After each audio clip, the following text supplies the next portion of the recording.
Pendant ce temps, nous voulons juste travailler dans des bureaux. Les gens, ils veulent juste avoir un salaire. Ils veulent juste avoir un travail fixe. Ils veulent juste se lever le matin pour aller au plateau, comme ici à Abidjan, juste pour qu'on dise qu'ils ont un bon boulot et qu'ils auront tous les jours pour travailler pour être encore des esclaves. Les amis, je prends d'énormes risques à faire cette vidéo aujourd'hui. Parce que ce que je vais vous dire est tellement gardé secret. Les gens ne veulent pas que les Africains puissent savoir ça. Mais il est de mon devoir de vous raconter ce qui se passe et de porter à votre connaissance une information qui peut changer votre vie, qui peut changer la vie des Africains et de l'Afrique en général. Je ne suis pas sûr que je vais garder cette vidéo longtemps sur la page YouTube parce que je prends d'énormes risques à le faire. Je prends des risques surtout pour un business dans lequel j'investis depuis quelques années. Et ces informations-là sont des informations qu'on ne divulgue pas comme ça. Je ne pense pas garder la vidéo longtemps sur YouTube. Donc, je vous invite à la partager le plus rapidement possible à vos amis, à vos connaissances. Il faut que vraiment l'information soit diffusée. Et peut-être que d'ici quelques semaines, je vais la supprimer. Je m'appelle Jean-Yves Agbo. Si vous me découvrez pour la première fois, et mon ambition, c'est de voir le maximum d'Africains gagner plus d'argent afin de faire grandir notre communauté, de faire grandir notre continent. Donc, si c'est quelque chose qui vous intéresse, n'hésitez surtout pas à vous abonner. Mettez un pouce bleu sur cette vidéo si vous l'aimez. Et surtout, partagez-la parce que ce que je vais vous dire là est très important. Donc, pendant que, en tant qu'Africains, nous sommes plutôt préoccupés à danser, à chanter, préoccupés à avoir des comportements de crabe, comme je le disais dans une précédente vidéo, simplement se mettre les bâtons dans les roues, ne pas vouloir qu'on puisse réussir. Pendant que nous, on est dans tous ces trucs-là, dans les bérets, comme on dit ici à Abidjan, dans les Combosa, les gens se font de l'argent derrière nous. Pour la petite histoire, pour vous raconter, moi, je suis dans le business de négoce depuis 2-3 ans. J'ai commencé en 2019. Ma première opération de négoce, je l'ai faite au Ghana. Donc moi, j'interviens sur un pan du négoce. Vous savez, le négoce, il y a plusieurs différentes personnes qui parlent, il y a plusieurs maillons dans la chaîne. Donc il y a déjà le producteur, donc il y a celui qui a le produit. Ensuite, en plus du producteur, vous avez parfois un intermédiaire qui vend les produits pour le compte du producteur. Et parmi cet intermédiaire, parfois, il y a un intermédiaire qui pense à la transformation. Donc après la transformation dans une usine, les produits, avant de les vendre à l'acheteur, c'est lui qui vient pour pouvoir acheter le produit. Donc si on prend les noix de cajou, comme la vidéo que j'ai faite hier,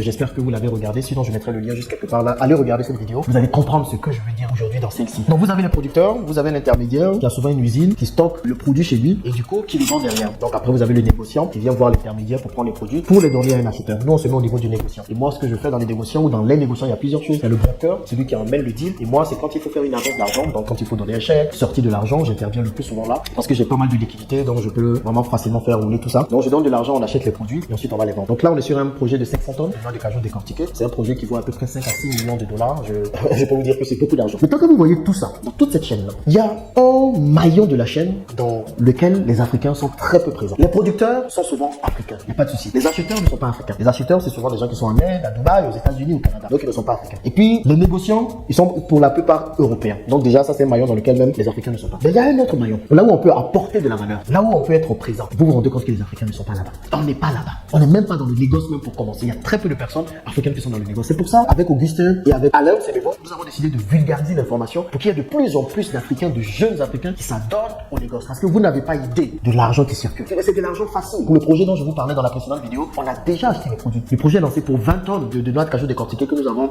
acheté. Nous gagnons 13 millions de francs CFA de commission. Imaginez ce que nous donnera 500 tonnes. Ok, je vous laisse faire juste les calculs. Dites-le-moi dans les commentaires. Et à chaque fois, pour chacun de ces projets, parfois quand il faut acheter des produits semi-finis, donc décortiqués, on doit se rendre dans des usines. Et la plupart du temps, ces usines-là n'appartiennent pas à des Africains. Pourtant, c'est là que le gros de l'argent se fait. Le gros de l'argent, c'est même pas au niveau des négociants, mais c'est au niveau des usines. Parce que qu'est-ce qui se passe là? Quand celui qui a l'usine, il va voir les produits, il va récupérer les noix de cajou, qu'il les décortique, qu'il les fait en produit fini, lui, il gagne le maximum d'argent. Prenons par exemple les chiffres sur les noix de cajou seulement pour que vous puissiez comprendre. Le producteur, lui, il vend sa noix de cajou à 1200 dollars la tonne. Quand quelqu'un prend les noix de cajou sur le producteur et qu'il le transforme, même si c'est juste en produit semi-fini, en quelque chose de consommable, cette personne-là gagne ou vend les mêmes noix de cajou parce que c'est décortiqué à 8 000 voire 12 000 dollars la tonne. Donc vous imaginez de 1200 dollars la tonne à 12 000 la tonne, quasiment fait du fois 10. Et ensuite cette personne-là vend à l'acheteur et puis nous on vient derrière, on fait la négociation. De vous à moi, qui est celui qui gagne le plus dans l'affaire? Parce que le négociant, nous, on ne fait que gagner une petite commission. Mais celui qui gagne le plus souvent, c'est celui qui a une usine de transformation. Je pense que vous voyez un peu où je peux en venir. Ce n'est pas parce que nous avons des matières premières que nous sommes forcément riches, comme pouvait le dire l'ancien ministre Tidiane Thiam. Mais c'est parce que nous avons le bagage intellectuel pour pouvoir transformer, valoriser ces matières premières-là que nous allons nous enrichir. Et la plupart de ces usines, dans toutes les opérations de négoce que je vais passer, ces usines n'appartiennent pas à des Africains. Elles appartiennent, je vais pas vous faire de dessin, à des Libanais, à des Chinois, à des Européens et à des Indiens. Et j'étais sidéré, je suis parti à San Pedro récemment pour voir un peu tout ce que est cacao, café. C'est grave, c'est vraiment grave. Je ne peux pas tout dire là, mais c'est grave. Quand vous allez, quand vous voyez les usines, c'est grave. Les Africains sont pas du tout présents dans le game pour nos propres matières premières. Même si vous faites une seule partie de la transformation, peu importe le niveau, mais même une seule partie, vous apportez de la valeur au produit et vous pouvez vendre cher. Comment pouvez-vous comprendre que les mêmes noix de cajou, vous les faites brutes, c'est 1200 la tonne, 1200 dollars, vous les faites en produit fini, c'est 12 000 dollars la tonne. Vous voyez le décalage? Oui, on va dire que c'est un niveau de grammage et tout, ok, je suis d'accord. Mais forcément, celui qui a l'usine, il apporte de la valeur. Il faut que nous soyons beaucoup plus présents à ce niveau parce que c'est là que l'argent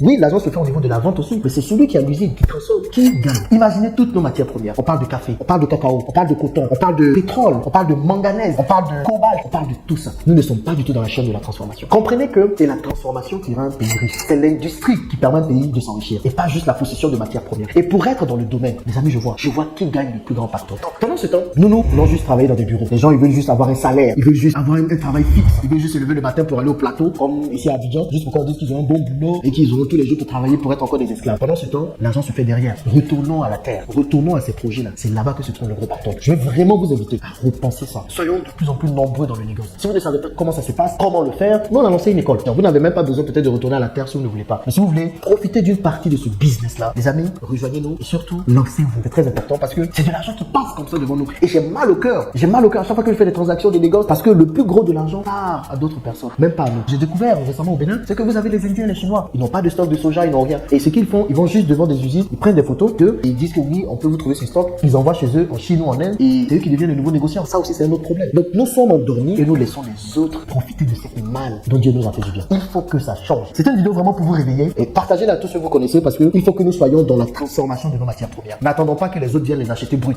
Prenons les devants, transformons-les et vendons-les au prix fort. Vous allez voir que ça va changer le game. Et c'est vous et moi, à notre niveau, qui allons commencer à faire ce genre de choses pour que l'Afrique enfin puisse décoller. Dites-moi ce que vous en pensez dans les commentaires. On se retrouve dans une prochaine vidéo.